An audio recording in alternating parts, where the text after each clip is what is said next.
I make my NFL predictions, my standing predictions. Then I allow myself 2 amendments. One on the show on the day the season starts. That's a Thursday, a couple Thursdays away. And then I'm going to do one today. So here's my predictions in the AFC. Let's start with the AFC. I'm only going to make one change in the AFC.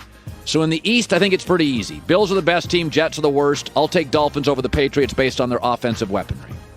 AFC West, I still think Kansas City losing lightning strike touchdown maker Tyreek Hill.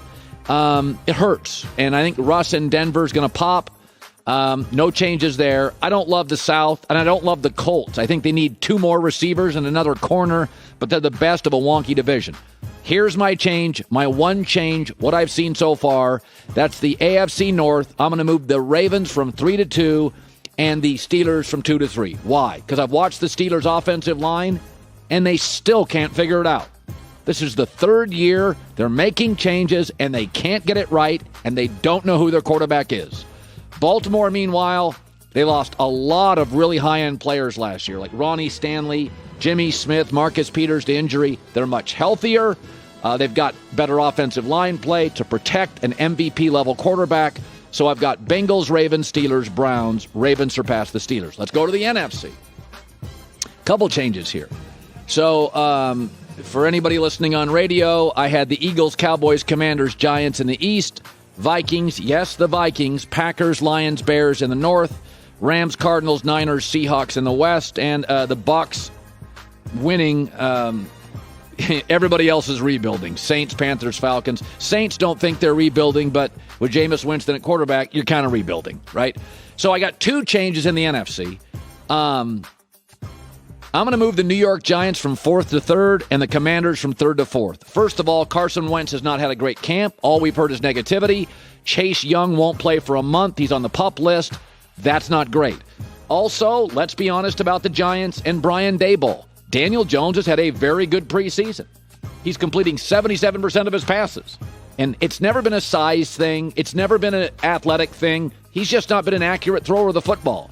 Well, Brian Daboll fixed Josh Allen. Has he fixed Daniel Jones? They also have, I believe, they actually have really nice targets offensively. Kadarius Toney, Sterling Shepard. They drafted a wide receiver. Saquon Barkley. I don't think it's a lack of weapons. They paid a lot for the receiving corps. They don't have a distributor to the weapons. And so in a very average division, maybe J-Mac has convinced me. I'm going to move the Giants up. They've got an offensive coach. Daniel Jones has had a nice camp. Outside of Kayvon Thibodeau, they're pretty healthy. And I also think now they've got their tackles fixed. Because Andrew Thomas at the end of last year looked like a gamer at left tackle. Evan Neal right tackle. So they got their tackles. So there's my change. Giants surpass the Commanders, who've had a bad camp. The other one is I'm going to move the Niners from 3rd to 2nd and the Cardinals from 2nd to 3rd. Very noisy camp for Arizona. Don't love that. But I think it's more with the Niners. I think their rookie class looks really good. Drake Jackson at linebacker. The running back out of LSU. Danny Gray, the receiver. I think they look like, once again, they've hit on a couple of big-time picks. Deebo Samuel's happy with a long-term contract. And it's a Super Bowl roster. I said this. Did I say this yesterday? Maybe off the air, on the air. Of every team I've watched in the preseason, the best roster looks like San Francisco. The most depth of really high-end talent, it's Buffalo or San Francisco. And so I think Trey Lance is going to be good enough to get him into the playoffs. So there's my changes. There you go. Hi, everybody. Thanks for watching. Subscribe here to get the latest from the show. Also, be sure to check out more of the best clips from The Herd or go watch a few segments from other shows on FS1.